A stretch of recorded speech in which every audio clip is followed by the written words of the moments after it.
Vamos iniciar um novo tópico com relação à obrigação tributária, agora analisando o que diz o artigo 113 do Código Tributário Nacional. Mas antes de aprofundarmos o bate-papo nesse slide, eu gostaria de trazer uma recapitulação sobre o que nós vimos no bloco anterior.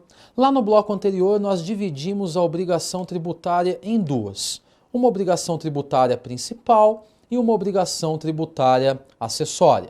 Nós vimos que a obrigação tributária principal, ela tem uma obrigação de dar, e quando nós revestimos essa obrigação de dar com um contexto patrimonial, nós transformamos esta obrigação de dar em uma obrigação de pagar um determinado tributo ou penalidade pecuniária, entendamos aqui se tratar de uma multa. Mas, de outro lado, nós temos a obrigação acessória. E obrigação acessória que eu mencionei no tópico anterior, no bloco anterior, que nós temos uma obrigação de fazer ou não fazer. Só que eu havia dito que esta obrigação de fazer ou não fazer caracteriza-se por um dever instrumental do sujeito passivo, que pode se revestir do caráter, por exemplo, de uma emissão de documento fiscal, ou até mesmo do encaminhamento de alguma declaração, ou até mesmo da escrituração de livros empresariais ou comerciais. Ou seja, nós fechamos o nosso bloco anterior analisando a diferença entre obrigação tributária principal e obrigação tributária acessória. Mas o artigo 113 do Código Tributário Nacional, ele traz exatamente isso. Ele divide a obrigação tributária em principal e acessória. Vamos analisar, acompanhe comigo. O artigo 113 do CTN divide a obrigação tributária em principal e acessória. A obrigação principal surge com a ocorrência do fato gerador, tem por objeto o pagamento de um tributo ou penalidade pecuniária e se extingue juntamente com o crédito dela decorrente. Já a obrigação acessória decorre da legislação tributária e tem por objeto as prestações positivas ou negativas nela previstas no interesse da arrecadação ou da fiscalização dos tributos. Bom, conforme então analisamos, a obrigação tributária principal, consistente na obrigação de efetuar o pagamento de um tributo ou penalidade pecuniária. Já de um outro lado, a obrigação acessória, tendo por objeto prestações positivas ou negativas, ou seja, uma obrigação de fazer ou não fazer no interesse da arrecadação de um determinado tributo ou da fiscalização de um determinado tributo. Diante disso, a obrigação tributária ela se divide em obrigação tributária principal e obrigação tributária acessória. O próximo slide ele vem trazendo informações sobre a obrigação principal. Vamos analisar. Obrigação tributária principal é a prestação que designa o ato de pagar um tributo ou multa e representa a obrigação de dar com cunho patrimonial. Conforme eu já havia mencionado anteriormente, nós temos, portanto, uma obrigação tributária principal quando nos deparamos com uma obrigação de dar com o cunho patrimonial, sendo caracterizado então pelo pagamento de um tributo ou de uma penalidade pecuniária. Lembrando que penalidade pecuniária é uma multa. Próximo slide nos traz o que é a obrigação acessória. Vamos acompanhar. Obrigação acessória é um ato de fazer ou não fazer. São deveres instrumentais do contribuinte e aqui nós temos exemplos. Emitir notas fiscais, escriturar livros, entregar declarações, dentre outros. Ou seja, nós nos deparamos aqui com o conceito de obrigações acessórias. Nós nos deparamos então com a obrigação acessória caracterizada por um fazer ou não fazer. Então vamos concluir a análise da obrigação tributária. Obrigação tributária, portanto, podendo ser principal com a obrigatoriedade de pagar um tributo ou multa, e obrigação acessória com o objetivo, a finalidade de se efetuar uma determinada, de empreender uma conduta de fazer ou não fazer, como por exemplo, de declarar ao fisco, de emitir documentos fiscais, de escriturar livros. Nós temos que também recapitular que esta obrigação principal ou acessória possui um sujeito ativo e um sujeito passivo. Lembrando que o sujeito ativo ou passivo pode ser direto ou indireto nos termos que já trabalhamos anteriormente. Bom, vamos analisar um próximo slide. Acompanhe comigo. Temos aqui duas informações importantíssimas. São informações realmente de grande importância que estão nesse slide. Primeira informação que traz o slide com relação à obrigação acessória. A obrigação acessória pode existir sem que exista a obrigação tributária principal, em razão de uma isenção ou imunidade. E o descumprimento de uma obrigação acessória faz nascer uma obrigação principal, ou seja, uma multa, conforme preceitua o artigo 113, parágrafo 3º do CTN. Bom, vamos analisar por partes. Vamos analisar primeiro o item que diz que a obrigação acessória ela pode coexistir mesmo com a ausência de uma obrigação tributária principal. Como vimos, obrigação tributária principal é uma obrigação de pagar um tributo ou multa. De outro lado, obrigação tributária acessória, consistente em um fazer ou não fazer, como por exemplo, uma emissão de nota, uma escrituração de livros, uma entrega de declaração. Percebam que, de acordo com o que menciona o próprio slide, pode acontecer que eu me depare com a obrigatoriedade acessória, mas não com a obrigatoriedade principal. Ou seja, mesmo que eu não tenha a obrigatoriedade de pagar um tributo, pode ser que eu tenha a obrigatoriedade de encaminhar uma obrigação acessória. Isso acontece nos casos de isenção e de imunidade. Ou eventualmente estando imune pelas regras dispostas na Constituição Federal, ou isento por força de lei infraconstitucional, em ambas as situações, ausente a obrigação tributária principal, não significa que eu tenho também a inobservância ou a inexistência de uma obrigação tributária acessória. Ou seja, reitero, nós temos a possibilidade de nos depararmos na prática, no dia a dia, com uma obrigação tributária acessória, mesmo que inexista o dever de pagar de acordo com uma obrigação tributária principal. Mas o segundo item também desse slide é relevantíssimo e ele nos diz o seguinte, que o descumprimento de uma obrigação acessória pode fazer nascer uma obrigação principal nos termos do artigo 113, parágrafo único, ou melhor, parágrafo 3º do Código Tributário Nacional. O artigo 113, parágrafo 3º, ele traz uma informação importantíssima. Por quê?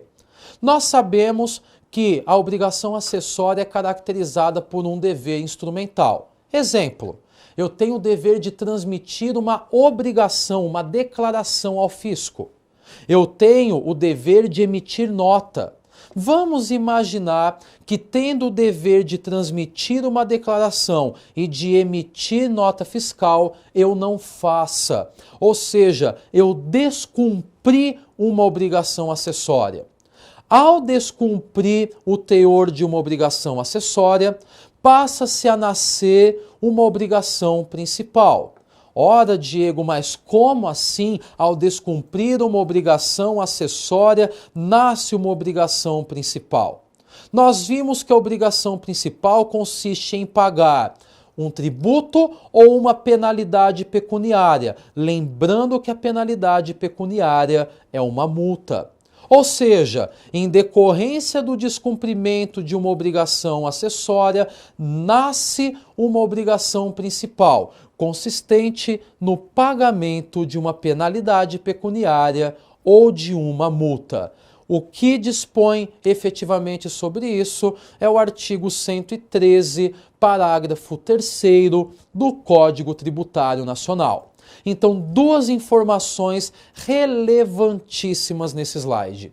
A primeira, mesmo que eu me depare com uma ausência de obrigação principal, com a ausência de uma obrigação de pagar em razão de uma imunidade ou isenção, pode sim se prevalecer a obrigatoriedade de informar ao fisco, de declarar ao fisco, de escriturar um livro comercial ou empresarial, de emitir um documento fiscal, ou seja, eu posso ter, independente de pagar ou não o tributo, que cumprir uma obrigação acessória. De outro lado, se ao vir ou me deparar com a obrigatoriedade acessória a cumprir e descumpro, o descumprimento da obrigação acessória faz surgir uma eventual obrigação principal, caracterizada pelo pagamento de uma penalidade pecuniária ou de uma multa. Analisamos então aqui dois pontos relevantes que envolvem a obrigação acessória. Vamos caminhar para um próximo slide. O próximo slide, ele nos traz a causa. Por quê? Nós vimos agora há pouco que a obrigação tributária, para ser composta, ela deve ser composta por sujeito ativo, sujeito passivo e também por uma causa. Sujeito ativo nós já vimos, sujeito passivo já conversamos e agora fica a objeto de nossa análise nesse momento, o que é a causa. A causa, de acordo com o slide, é o vínculo jurídico motivador do liame jurídico obrigacional entre o sujeito ativo e o sujeito passivo. Pode se referir à legislação tributária. Ou seja, nós temos de um lado um sujeito ativo, que é o polo credor da relação jurídica tributária.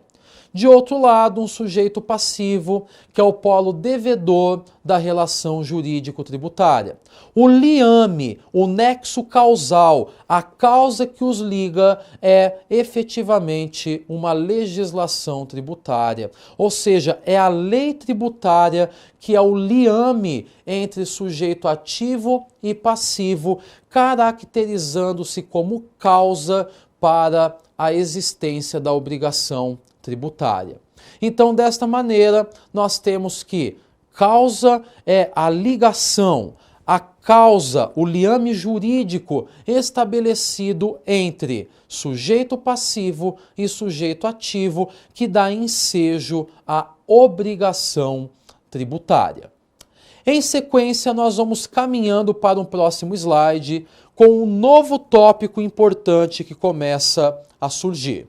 Estamos diante agora de um tópico denominado domicílio tributário. Com relação ao domicílio tributário, nós vamos então analisar o nosso primeiro slide. O que diz o slide sobre o domicílio tributário? Domicílio é o lugar de exercício dos direitos e cumprimentos das obrigações. Na seara tributária, é o local onde o sujeito passivo é chamado para cumprir seus deveres jurídicos da ordem tributária.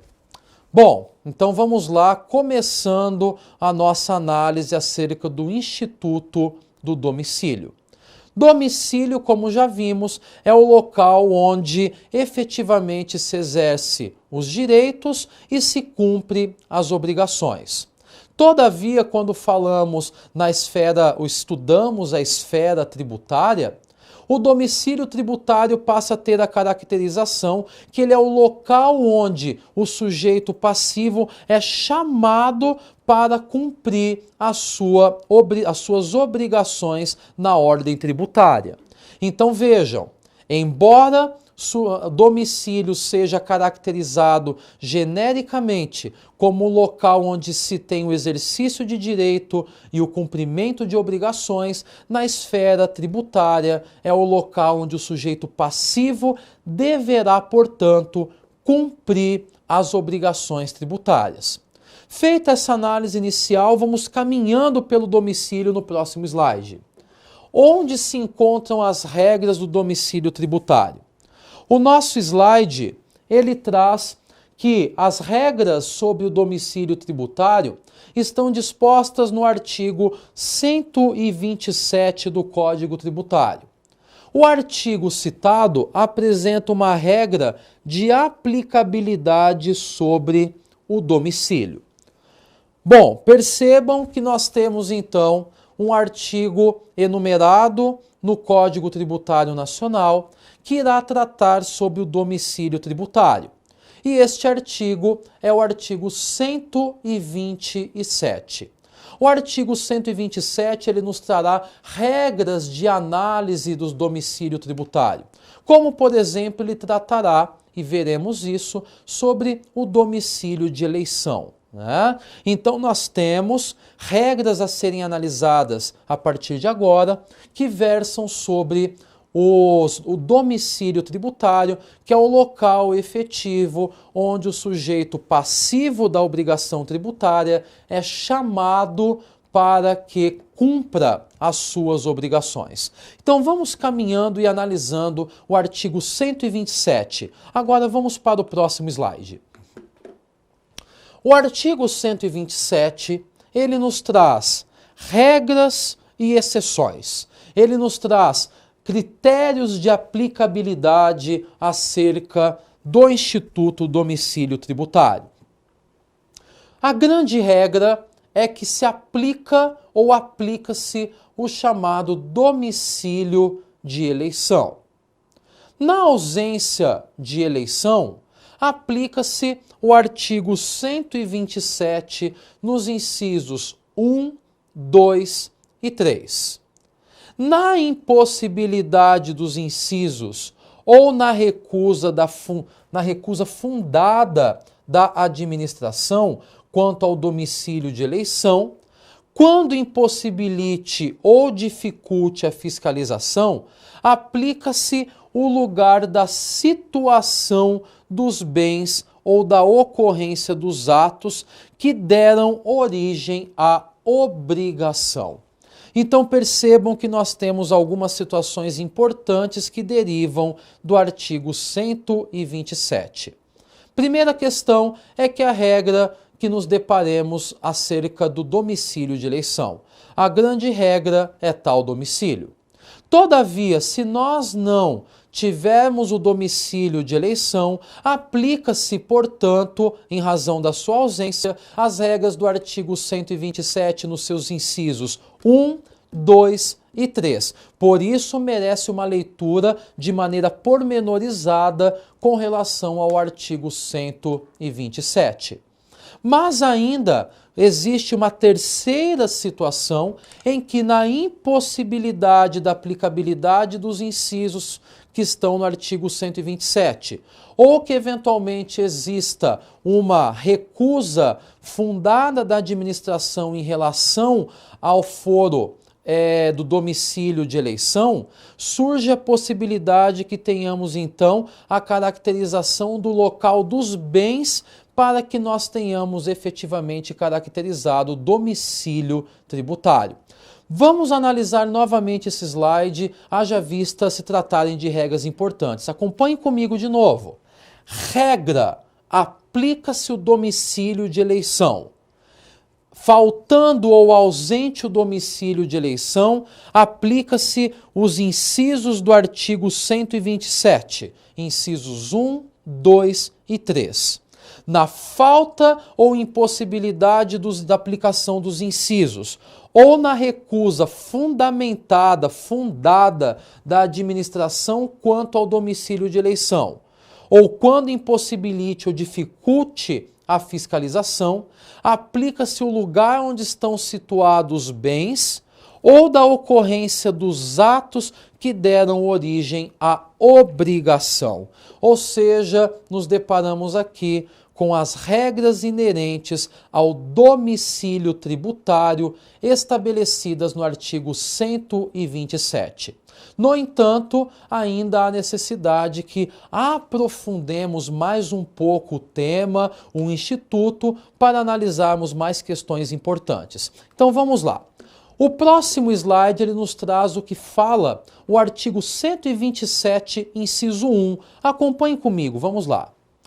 O artigo 127, inciso 1, ele diz o seguinte: na falta de eleição pelo contribuinte ou responsável de domicílio, na forma da legislação, considera-se como tal, quanto às pessoas naturais, a sua residência habitual, ou sendo incerta ou desconhecida, o centro habitual de suas atividades. Então vamos lá. Primeira questão. Nós vimos que a regra é que tenhamos o domicílio de eleição. Na ausência de aplicabilidade do domicílio de eleição, eu mencionei que nós teríamos a aplicabilidade do artigo 127 em seus incisos 1, 2 e 3.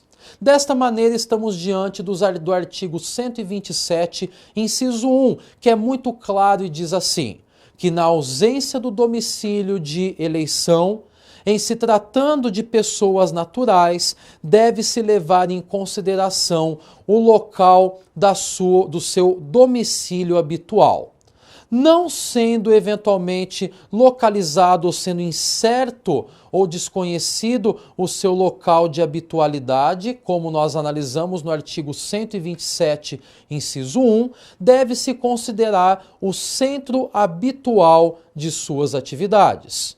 Então vejam, regra é o domicílio de eleição. Mas, se não houver eleição de domicílio, nós vamos pular para o artigo 127, inciso 1, que diz que, quanto às pessoas naturais, deve-se, portanto, analisar as regras relativas à sua residência habitual.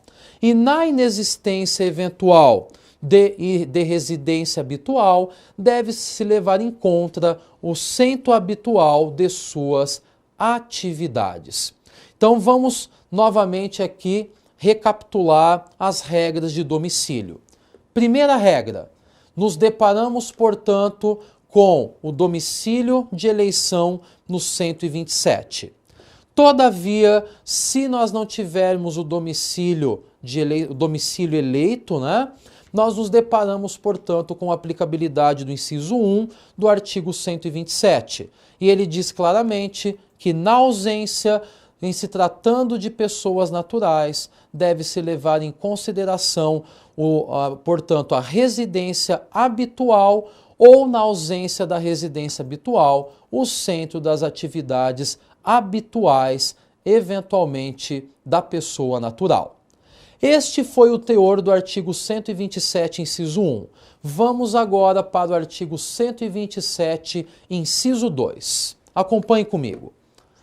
Na falta de domicílio de eleição, pelo contribuinte ou pelo responsável de domicílio tributário, considera-se como tal quanto às pessoas jurídicas de direito privado ou as empresas individuais, o local ou o lugar de sua sede, ou em relação aos atos ou fato que derem origem à obrigação, o de cada estabelecimento. Então vamos lá. Analisamos que a regra é o domicílio de eleição. Na ausência do domicílio de eleição, se for pessoa natural, leva-se em consideração a residência habitual ou, na falta desta, do centro habitual de atividades. Aqui, no 127, inciso 2, percebam que agora vem à tona No caso do domicílio de eleição, aplicabilidade do 127.2 no caso de pessoas jurídicas de direito privado ou de empresas individuais. Neste caso, qual será considerado o domicílio? O domicílio é, de acordo com tal artigo, efetivamente o local da sede. No entanto, ainda em relação a atos ou fatos, nós teremos que deram ensejo à obrigação, nós temos relativamente ao domicílio o de cada estabelecimento. Então vamos lá. No caso do artigo 127, inciso 2, nós temos como domicílio, na ausência do domicílio de eleição, a sede da empresa, seja empresa individual ou pessoa jurídica de direito privado. No entanto, se nós nos depararmos com atos ou fatos que que levaram a eventual obrigação, será considerado, portanto, como domicílio o de cada estabelecimento. Vamos caminhar agora para o inciso 3, 127, inciso 3. Na falta de eleição pelo contribuinte ou responsável de domicílio tributário, considera-se como tal, quanto às pessoas jurídicas de direito público, qualquer uma de suas repartições no território da entidade tributante. Percebam que, de acordo com o que vimos no 127, inciso 2, lá se versava sobre empresas individuais ou sobre ainda pessoas jurídicas de direito privado. Agora, o 127, inciso 3, ele versa sobre pessoas jurídicas de direito público. Vamos analisar novamente, vamos voltar aqui no slide. Ele fala claramente que estamos diante da regra do domicílio ligado à pessoa jurídica de direito público. E de acordo com o que menciona o próprio inciso, será qualquer uma de suas repartições no território da entidade tributante. Então, quais as regras tributárias que nós temos até agora? A grande regra é o domicílio de eleição. Na ausência do domicílio de eleição, aplica-se o artigo 127, incisos 1 a 3. Inciso 1. Ele traz que no tocante às pessoas naturais, deve-se levar em consideração a residência habitual ou, na falta desta, o centro habitual de suas atividades. Já o artigo 127, inciso 2, ele nos traz qual será o domicílio aplicável às pessoas jurídicas de direito privado e às empresas individuais, no caso de inexistência de domicílio de eleição. E é bastante claro ao mencionar que será o domicílio ligado à sua sede, ou se eventualmente se tratar de fatos ou atos que levaram à obrigação, o de cada estabelecimento.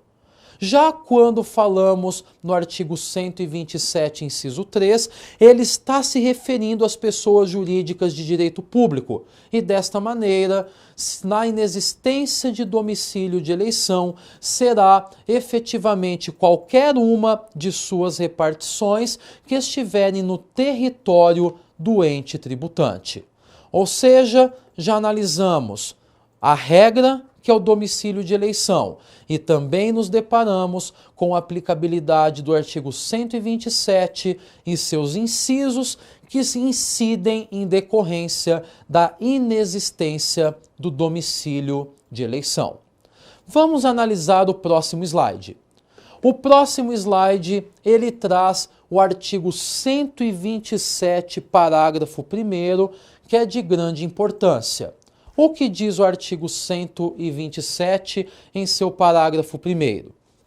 Quando não couber a aplicação das regras fixadas em qualquer dos incisos do artigo 127, considerar-se-á como domicílio tributário do contribuinte ou responsável o lugar da situação dos bens ou da ocorrência dos atos ou fatos que deram origem à obrigação.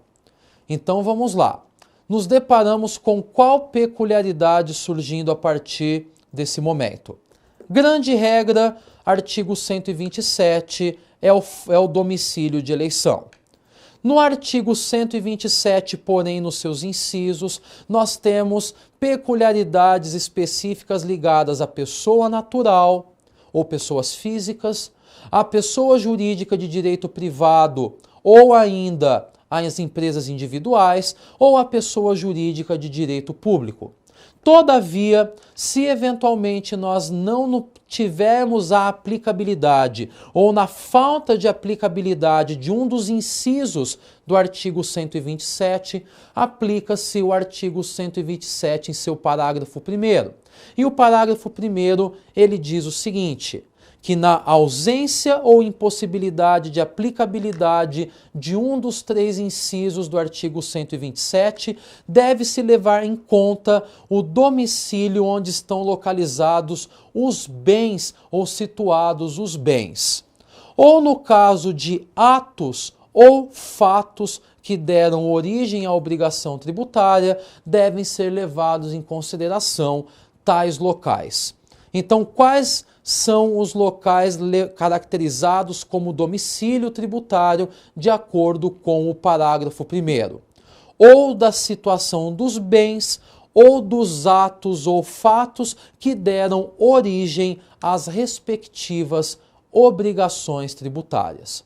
Desta maneira, encerramos aqui um tópico importante que versa sobre domicílio tributário e aguardo você no próximo bloco para análise sobre novas questões acerca de direito tributário.